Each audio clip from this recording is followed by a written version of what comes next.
Okay, we're going to give this the old college try. This is kind of my first time doing this, so if you're listening to this, even though it is a live stream, it is not live. I'm recording it under unlisted just because to make sure there's nothing that goes super wrong and then a bunch of people see it. Even though I am doing this, it's like the middle of the night in most places in the US. So that's quite a large percentage of my audience, so I'm still trying to figure out what to do about that. But anyways, I'm going to be trying to do some more of these live streaming things with the intention that it just requires less work for me, less time that I have to spend not painting and not doing other things in order to edit videos and upload them. With this, I can still paint and I'll be able to make content, which I like, but I don't like making content if it means that I can't actually paint, because that's like the most important thing. And my schedule has been very busy with other things this past fall, and so I need to take advantage of all the time I have painting.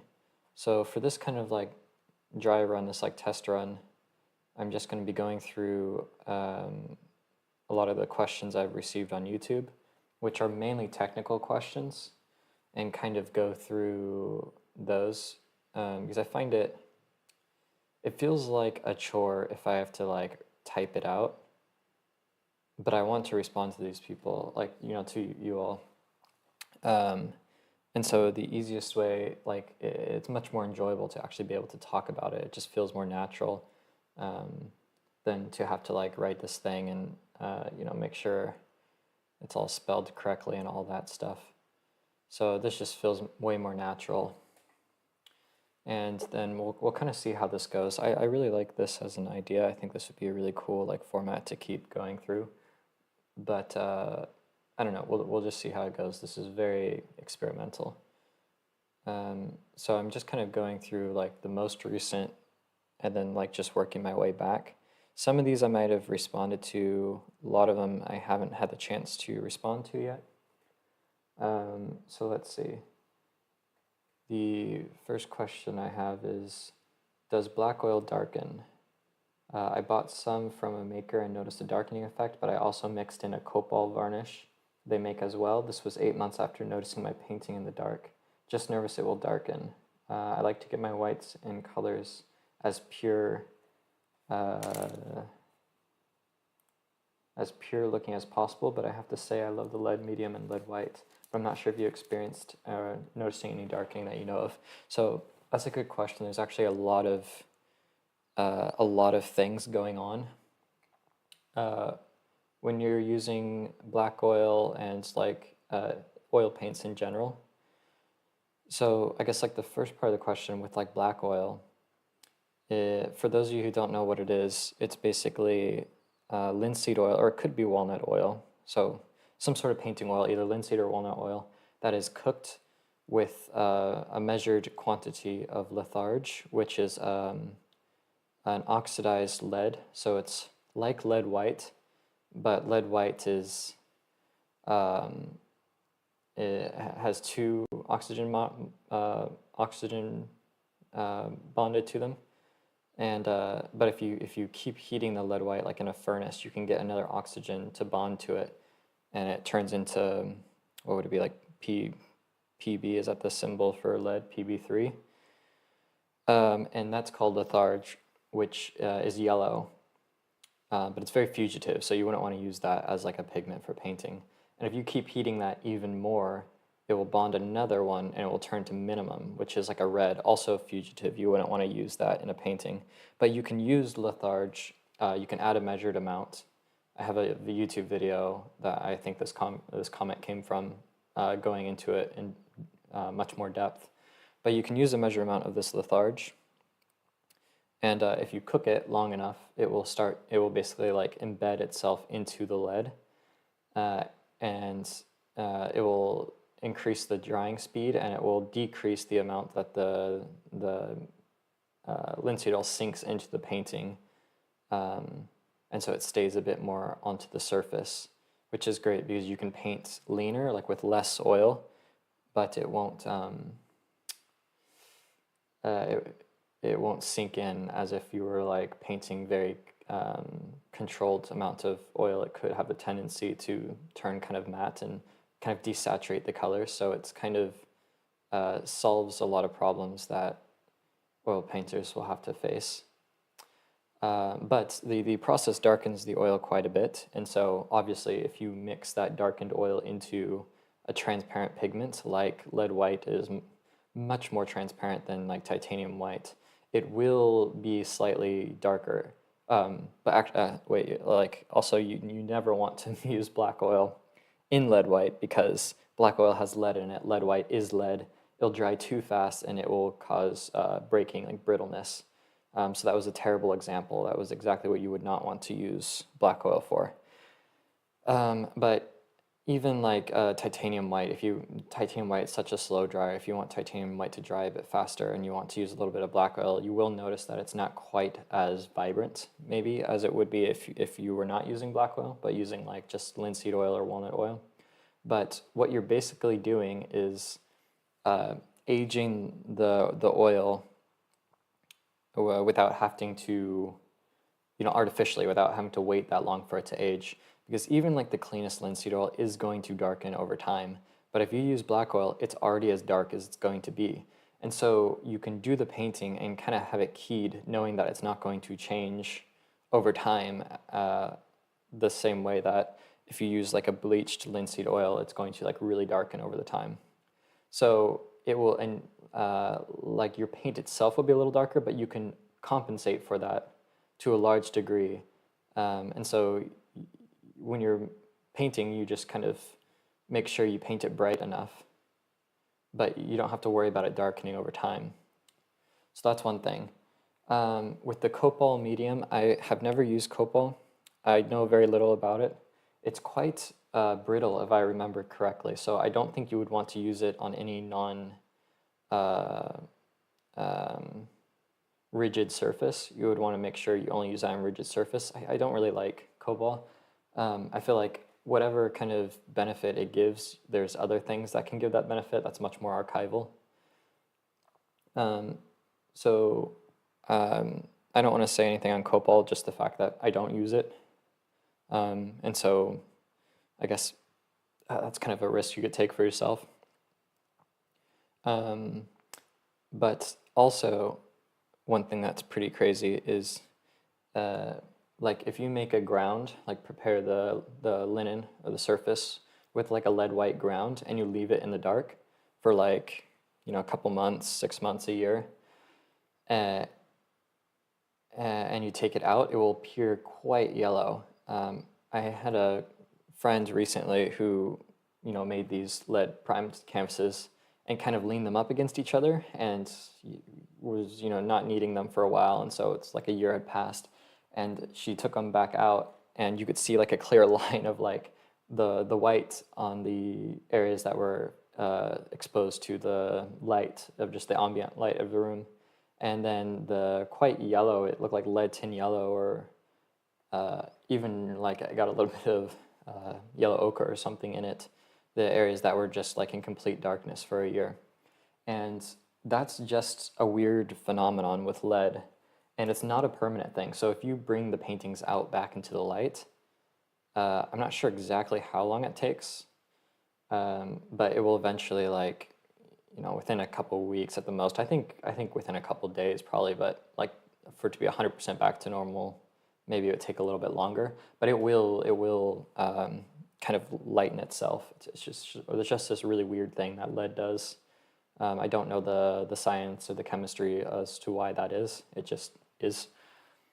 So that could be another contributing factor to the painting's darkening. But if you just use like not an excessive amount, just like a normal like amount where the paint consistency is nice, not too oily, of black oil, and you make sure to keep it out of lead-based pigments or other really, really fast-drying pigments, it won't, like, theoretically, it shouldn't darken at all. And so the other effects of darkening could be from other causations. Let's see, was that any other questions?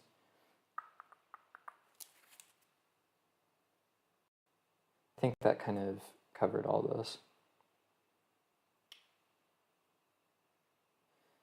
Someone else said, oh wait, the medium I have is similar to black oil, lead, manganese, and linseed oil. Maybe the manganese darkened? Yeah, I don't know. I guess manganese is like a system dryer. I know there's like lead dryers, um, cobalt dryers, and like manganese dryers. Um, I'm a lead fanboy, so dryers are scary things. But if there is anything, I always kind of default back to lead.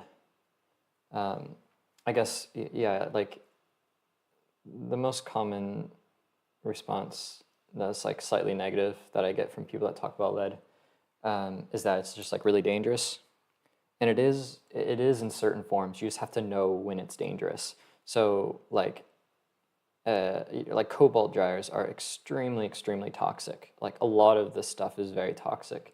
You just got to make sure that you're like very aware um, of not getting it on your hands and to know like with lead you can get it on your hands and you just need to make sure that you get it all off. You wash your hands really well.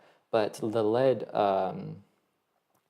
molecules, the lead particles are too big to soak in through the skin. So, as long as you don't have cuts on your hand, you make sure you don't get lead on your hand. And if you do, you just stop what you're doing and make sure you like scrub your hands until you have a new layer of skin. You'll be fine. But then there's other things like genuine vermilion, which is uh, what's it? Mm, I forget what the ore is called, but it's like a mercury sulfide. So it has mercury in it basically, and mercury will soak in through your skin. So if you're using like genuine vermilion, um, that's another like order of magnitude on like safety concerns, because like me just like kind of pushing the paint around with my finger, you wouldn't want to do that with genuine vermilion because it will soak into your system, and mercury is not a fun thing to have in your bloodstream. Um, yeah, so yeah, just like this safety, like if you make sure you wash your hands, like I think the most dangerous thing with lead white is if you're like making it from the pigment, from the powder, because it's airborne and then you breathe it in and it's so easy to take it in. That's one way that's super easy to take it in. Another way would be if you're eating while you're painting. I knew somebody who, at the academy, we used lead white. That's like exclusively, that's the white we use. And we go over safety very carefully. It's a very big topic because of how dangerous it can be if you're not informed about it. But there was this one lady, and she, no matter how much you talk to her about safety, she would always kind of disregard it. And so it would be like a break, and she'd be like eating an apple and like have like paint all over her hands, and it's just like the stupidest thing ever. And yeah, that person ended up getting lead poisoning, at least according to my sources, after they had left the academy. So it is something you need to be like really aware of. But if you are aware of when it's dangerous and when it's safe, if you're taking the right precautions, I think it's quite I don't know, it's not like this big scary like taboo thing.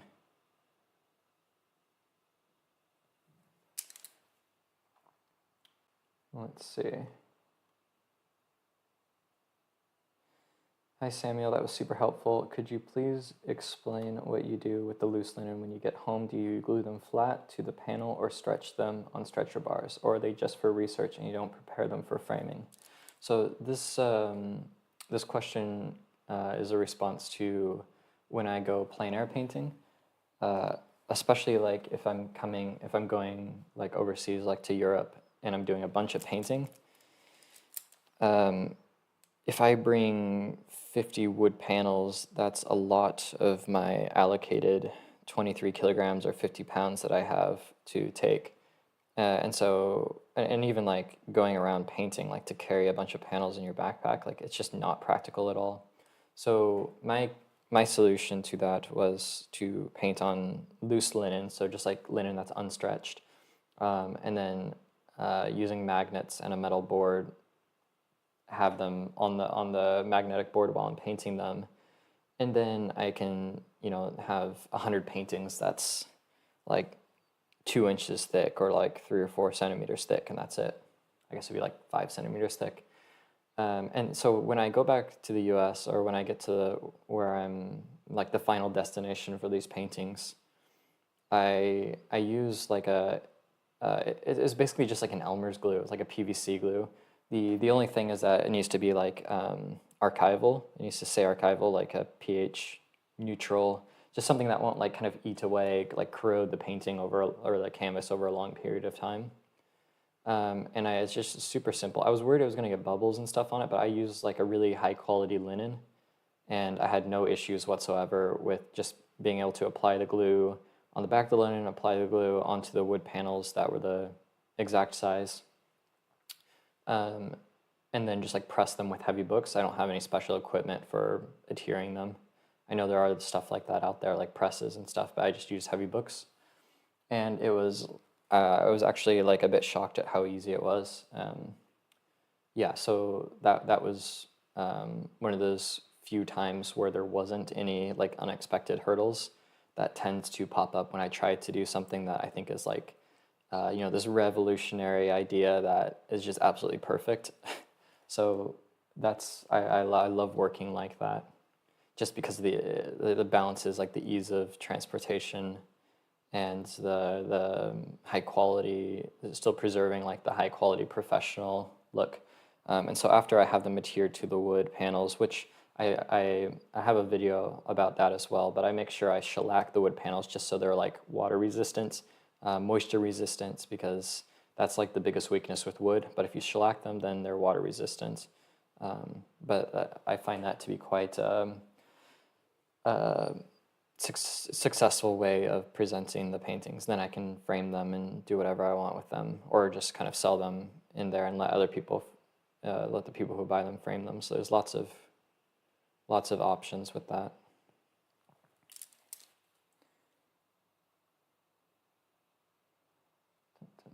Let's see.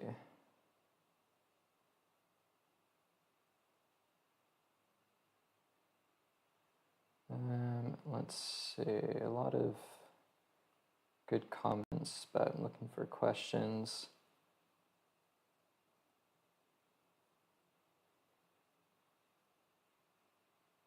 Ooh, okay, yes, here's a good question.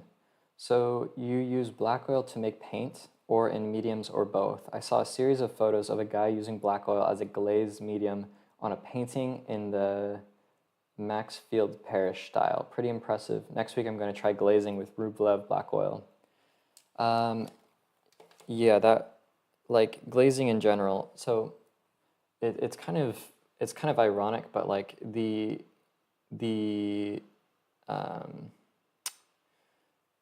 what would you call it? The arch nemesis in terms of archivalness for oil painting is oil. Because oil has it's what causes the paintings to darken over time.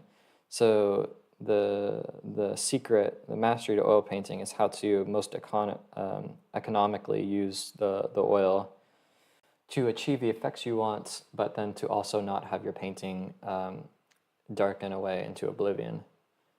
And so so there's this principle that's pretty widely known called like fat over lean, which just basically means that in the early stages of your painting, you're using less oily paint.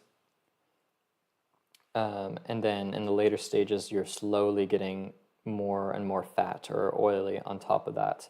And it's a kind of a tried and true way that helps kind of preserve the painting, because the oilier the paint is, the kind of slower it will be to dry. So if you do it the other way around and you have this oily layer underneath that's not quite dry, and then you paint a drier layer on top that dries before the layer underneath, the layer underneath just like won't dry because it will be like oxygen deprived. It'll be kind of trapped in this underlayer, and it's like the worst. Like your paintings won't last much longer after that. And so when you oil out, and if you're oiling out a lot, you can't get any fatter than just like pure oil that you're oiling out with. And so like oiling out's like the biggest trade-off. At the academy, so sometimes the paintings would get so sunken in because we wouldn't use black oil, and we were all quite naive, so we oftentimes had very sunken in paintings in areas. And so in order to actually see the painting and make those judgment calls on keying and values and things like that, you kind of had to oil in. And so if you do have to oil in, I would recommend painting over, only oiling in the area where you are going to be painting that day, because then at least, you're incorporating some paint, so it's not just like pure oil that's just like drying on the surface. But in a perfect world, in like pure archivalness, you wouldn't be oiling out, which is one of the reasons I use black oil in the paints themselves, because it stops it from getting so kind of matte and sunken in the first place. So you don't really need to oil out to see the painting. And so using black oil as a glazing medium is kind of something that I would have a nightmare about. It sounds very scary. It sounds very dangerous for the painting. So I personally would stay far away from that. I think you will definitely have a lot of darkening effects if you do that. Especially with like mediums that like have like a historical significance, been used by painters of the past, for like glazing. A lot of it has to do with how you use it, because like Rubens had this miracle. Whatever he was using, it's like the most archival thing in the world. No one really knows exactly. There's people that have studied his paintings and tried to kind of figure it out exactly, but we don't know for certain what the full extent of the ratios and how he was going about his paintings.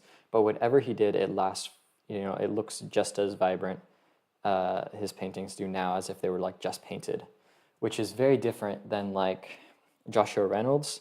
He was quite experimental with playing around with different mediums in his painting. Good for him. He wanted to try to figure out something special, something new, I guess, with oil painting. But it's like if you ask any like big time conservationist, those are like the worst paintings to restore, because there'll be different types of tree resins and varnishes and stuff kind of mixed in all different areas of the painting, and it makes it like impossible to be able to like figure out how to like remove the varnish over the entire painting without like dissolving certain areas of the painting. So what I was getting at is like there is this medium that a lot of painters in the 19th century were using, that's kind of most commonly known as today as like the Marager medium, and it's basically a mix of like black oil, mastic varnish, and like turpentine, and there's different variations of that. Some people add like beeswax and other stuff like that. There's all these variations on the recipe,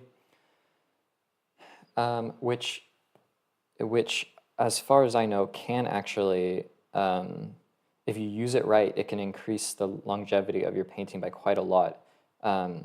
Because the proper way to use the Marager medium is to use it as like the final pass of the painting, and do it in 1 or 2 layers at the absolute most. But this isn't something that you paint with every single day. This is like the final pass of the painting. And if you do it that way and you don't overdo it, it can actually create like this strong kind of shield over the painting that can vastly increase the longevity of the painting and keep it saturated over a long period of time. We're talking like, from the 18th century until now. But if you do it wrong, and so if you have like this like this varnish black oil combo like kind of baked into the entire painting. Mastic varnish itself has a tendency of darkening quite a bit over time. That will just like completely destroy your painting. And so it's the same as medicine, where it's like the dosage is in the quantity. That like, you know, you could very easily OD on Tylenol. Doesn't mean Tylenol is poison. It just means that if you, you know, treat Tylenol as like Skittles, you're gonna not be doing so well. So I think that's the same as how I think of like these different recipes with mediums, black oil and stuff like that. I think like the characteristics that you see in like some of the best works of art with these like insane brushstrokes, and then you have these companies trying to sell you like, oh yeah, this medium, you know, is based off of the historical recipes of, you know, Velasquez or Rubens or whatever, and that will make you paint like him. Your brush marks look like them.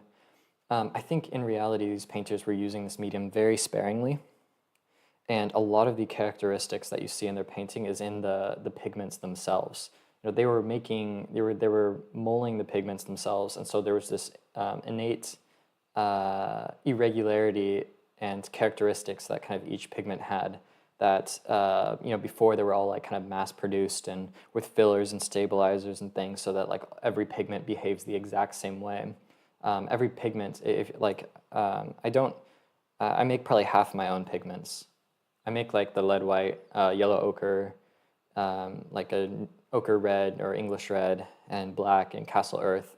And then I use like tube paints for kind of the more kind of chromatic colors.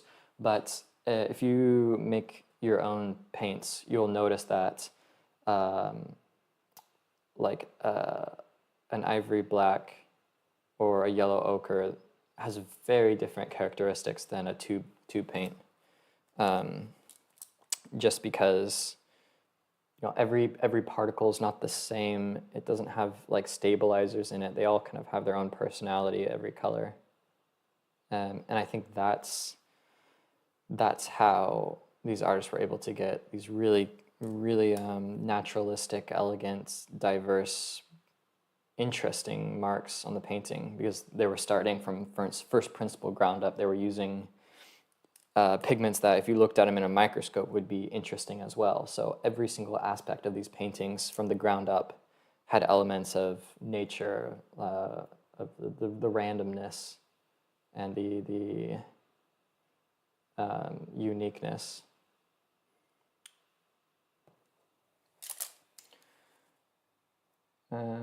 Let's see. Do you have a reading list of books you talk of? I would love to read further about these techniques. I don't have a lot of books I read about these techniques. A lot of them were ones that I learned at the academy from very versed instructors who had read those books, and then, you know, kind of distilled it enough to teach in a lecture. And then I did a lot of just like kind of researching online to kind of further increase my knowledge. But I came from a starting point of being informed from these lectures. So there are a lot of books out there. I don't really want to recommend any because I don't know firsthand, but if you look online, you can find books that teach about these things. So that's kind of the technique. Most of the books, I read quite a lot, but it's not technical. It's very much kind of philosophical, big question, where we're going, where have we been type books. And so like I recently, this past summer, I love it when, I don't know if you guys have ever had that happen where all of a sudden, like within a very short period of time, this book will get mentioned, and it's like not a new book, but it just like gets mentioned to you, like, oh, you should read this book. It would apply to what you're doing or something like that. And then like 3 or 4 just like random disconnected people from different walks of life, like all recommend the same book, and it's just like very serendipitous. But I had that happen this summer with not a new, like a book that's been out for, I don't know, like 10 years or something. It's called The Mission of Art by Alex Gray. And I love Alex Gray. I love what he's doing. I love his philosophy. I love that he built a freaking church, and that he built a church and at the same time doesn't give off the vibes of like a cult leader. That in itself, it's one thing to build a church. It's another thing to build a church and not have, not from the perspective of like people worshiping you.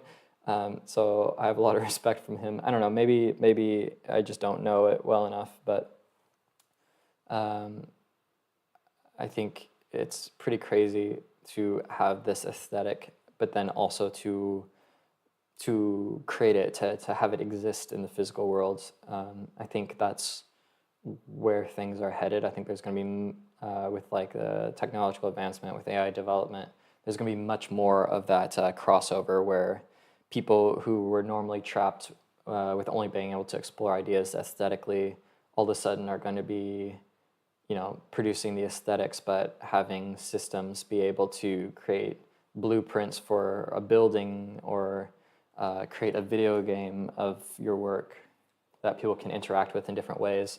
And so I'm really excited for that. So I guess a lot of the stuff I read is kind of about thinking about where we've been, where we're going, and how to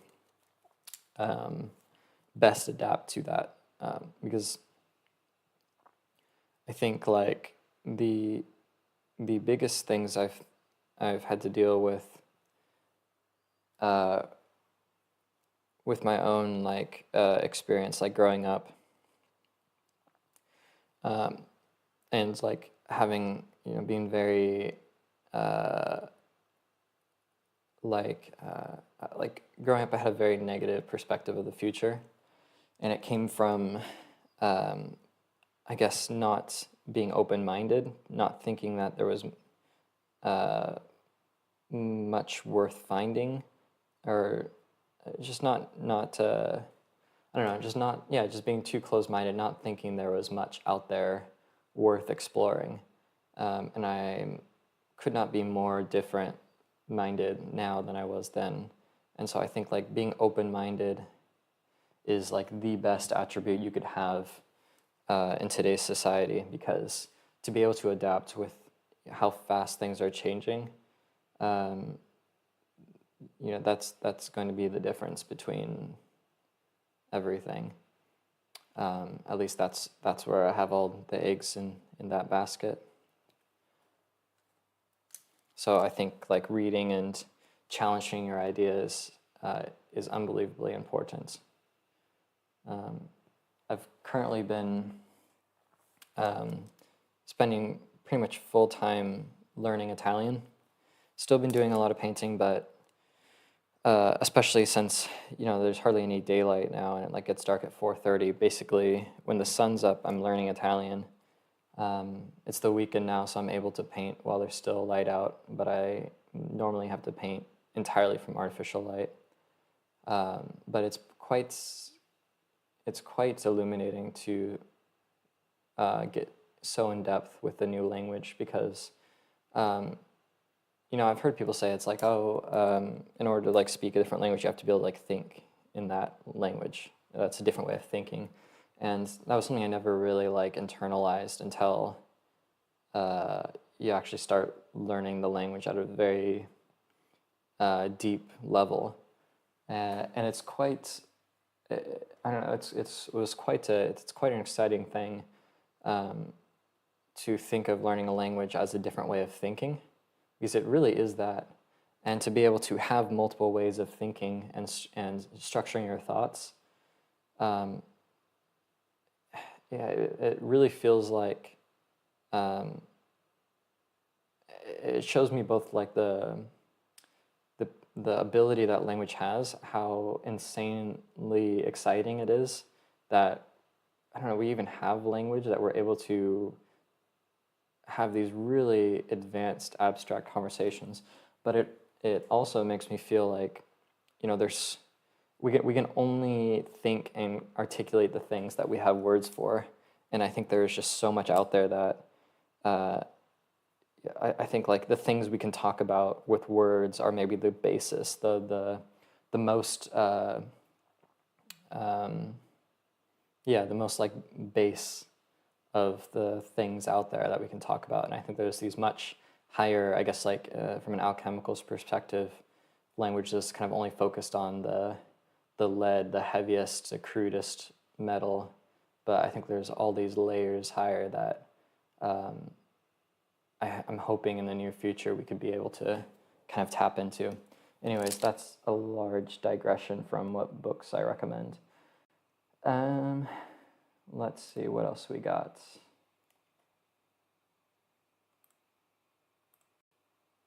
One second, I just lost my page. Hi Samuel, wonderful. Okay, thank you. Do you have any issues getting your art supplies through the TSA checkpoints? I've heard accounts.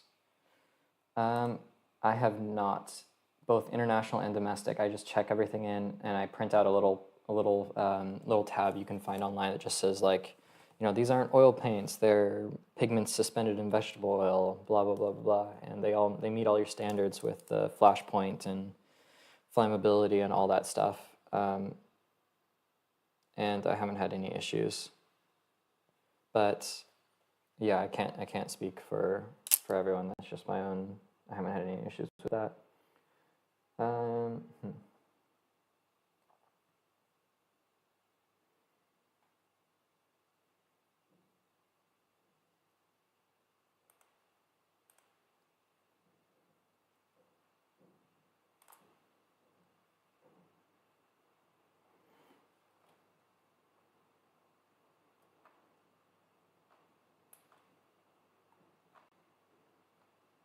Let's see, sorry, I'm scrolling through for questions.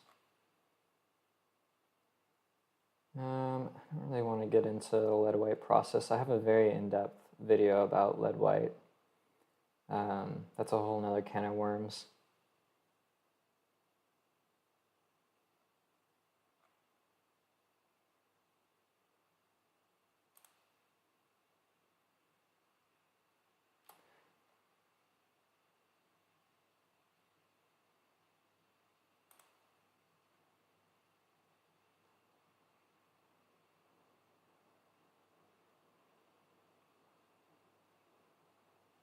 Okay, maybe brushes could be interesting.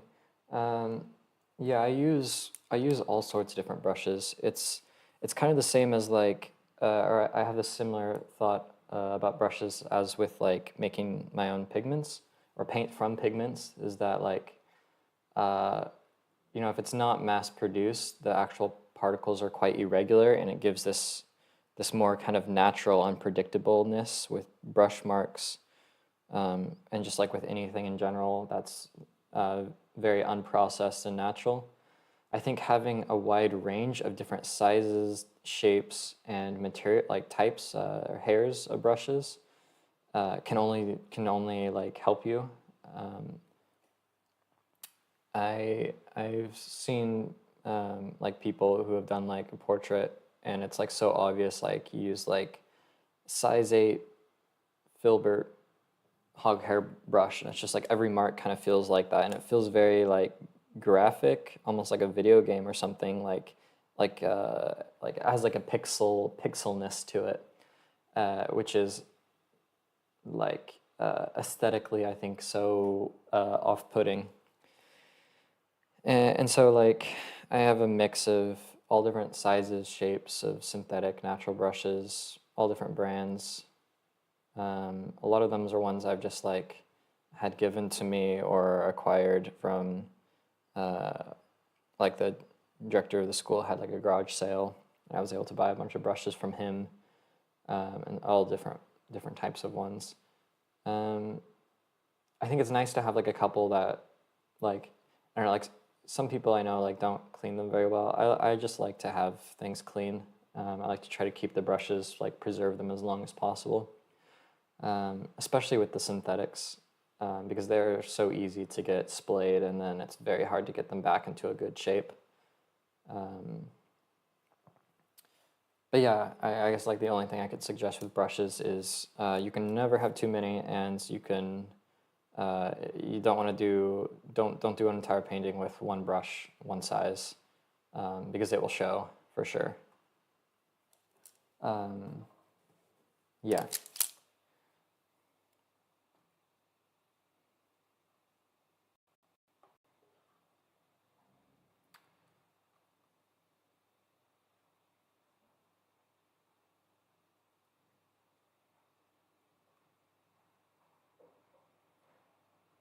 Let's see, there was a good, let's see. AI isn't the problem, it's the lack of human experience, emotional depth, and the regression of humanity itself that's the problem. As long as humans remain emotional beings, AI can never replace them. Now, it needs to be said, a great many creators will need to find a new means of income, but true artists will last forever. Yeah, I think that's the gist of it. Yeah, I think I agree with that. I think with AI and like the image generation and all that stuff, which the image generation is just like the very tip of the iceberg. It's honestly like the least impressive feature of AI, but it's probably the most applicable for visual artists. I think like with the image generation stuff, it basically gives like the average person, it levels up their ability to create images by orders of magnitude. But for those who are kind of leading the forefront of advancing the crafts, at this stage of the AI development, the image generation itself is not helpful, really. But I could think of maybe like very slight associative uses that you could have for them with the image generation component. But I think it will be a much bigger part in like the next generation of image models. So like the things that will come out in 2025. But I think AI will basically, like right now, people are just like trying to impose the old way of doing things onto the new capabilities of the AI models. The AI models, it's a different animal. It's a different thing altogether. And I think it's kind of natural for humans to kind of like impose how things were before on the new things. But I think this is altogether a new paradigm. And I think the end game for image generation and what it means to be an artist will be very different than the fears, worries, and concerns, thoughts that we have about it now. And so I think like what I was saying before, like open-mindedness is extremely important, and to kind of treat it from a perspective of like, how can I gain something of utility from this? And so like with the like with ChatGPT 4, like and like 3.5, I started using the model or playing around with it like a couple months after the initial like model came out. So as far as like my community, I hadn't met any. I was the first person that I had known to be playing around with the language models, and back when they were very different than they are now, not nearly as capable. But like I found with the 4 models, the ChatGPT 4 models, that if you gave it a paragraph or a sentence and said like, write me an essay about this, it just used so much like jargon and fillers. I mean, the whole thing it was like you were trying to make a word count. It just sounded so. It's just like a time waster of just like, I just wasted my time reading this because there was nothing said. Like it could have been said in a paragraph, which it was originally. And but I found that like just coming at it from a slightly different angle, I like if I had to write an essay about a painting or something like that, I'd write a 5-page essay or a 10-page essay about the painting, and then give it to a language model and be like, okay, I've said a lot of things, compress this down to 1 page without losing any of the essence of the paper. And that was one of the many eye-opening moments I had with AI, because not only could it do it very well, it still expressed my ideas. It still sounded like, it was still in my style. It was just concise. There wasn't any unnecessary points. It was easier to read. It was more information dense. There was just more knowledge packed into 1 page. And so it just felt yeah, it was just that I think that was a very useful way of doing it. And so what was I saying? Oh yeah, so I think the leaders, the forefronts of pushing the aesthetics, pushing culture forward will be done by those who are able to integrate themselves, their own artistic and aesthetic practice, with the new unlocked capabilities that are granted to people who fully utilize them from AI systems. And that's something like I'm trying to figure out how I could do. Both thinking about like what's down the pipeline, so I can start preparing for that now, and then what's like actively available now. So yeah, I think it's a very important question, and I think it's only going to become more and more pressing on people. But I think the way forward.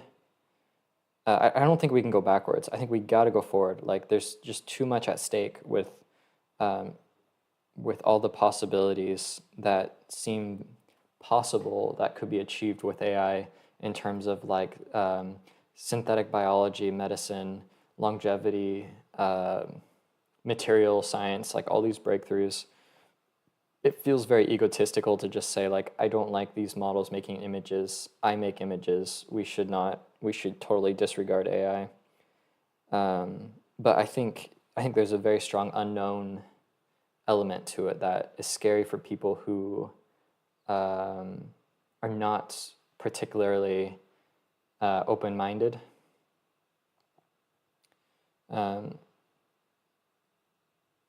Yeah, like I have a lot of, the natural like existential like I started having this existential crisis of like what's the point in like a post-labor economic like 2 years ago, and it's been really funny to see like more people start talking about that within since like September with like the reasoner models from OpenAI, and like the talk that we're a couple months away from like agents, AI agents being able to like really start automatizing things. I guess that's the meaning question has been something I've been trying to grapple with for a couple of years now, and I think everyone will have to grapple with it at some point. And so might as well kind of start thinking about that type of stuff now and try to find some sort of solution so that when the curve happens where it starts seeping into like the collective consciousness, and there's even more people that are treating or confronting AI from fear. The people who have already kind of figured out how to find meaning out of life if you don't identify with your job. I think like Dave Shapiro does an amazing job with like post-labor economics and like the lifestyle that comes after. And I think we need more people that confront these issues head on and have some sort of vision for the future that's worth striving for. Because it does no good to have a negative vision for the future. And so I just think we just need to have, we need to treat it, or we need to address it head on and try to find solutions forward, because the rewards are worth the risk for sure.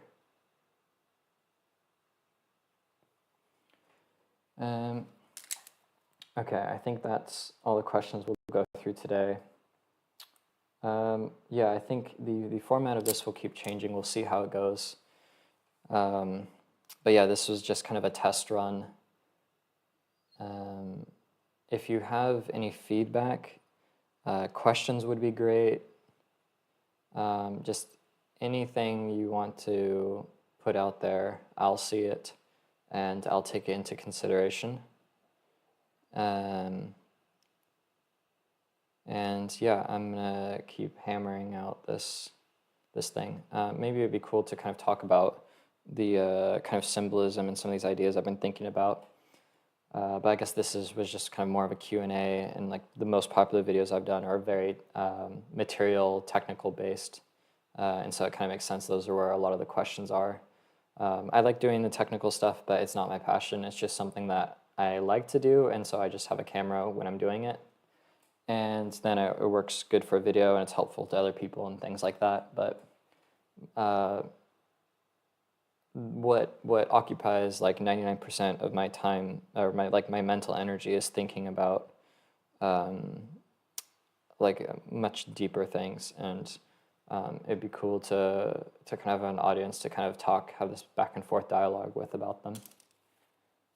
Anyways, thanks for watching. I'll see you